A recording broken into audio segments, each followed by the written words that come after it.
అందరికీ తెలుగు నూతన సంవత్సరం ఉగాది శుభాకాంక్షలు. క్రోధినామ సంవత్సరం పోయి ఇప్పుడు శ్రీ విశ్వవసునామ సంవత్సరం వస్తోంది.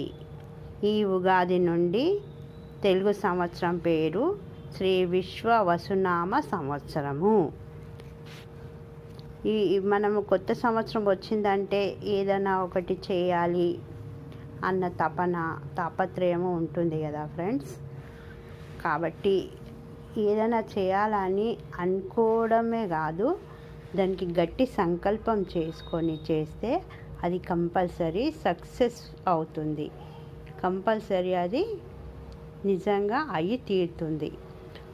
మనము ఊరికేనే చేద్దామా చేయాలా అని అనుకోవద్దు. కంపల్సరీ సంకల్పం చేసి నేను ఇది చేస్తున్నాను అని చేస్తే అది తప్పకుండా నెరవేరుతుంది.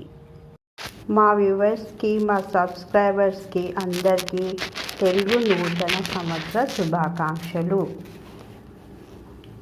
మీ ప్రోత్సాహంతో మా ఛానల్కి ఇప్పుడు 2000 సబ్స్క్రైబర్స్ అయ్యారు. ఇలాగే మీ ప్రోత్సాహానికి నా సంకల్పం తోడై తొందరగా మనము 3000 సబ్స్క్రైబర్ రీచ్ కాబోతున్నాము. Friends, please share, like, subscribe. Thanks for watching. తప్పకుండా సబ్స్క్రైబ్ చేయండి, మంచి వ్యూస్ ఇవ్వండి, మంచి కామెంట్స్ పెట్టండి. Thank you.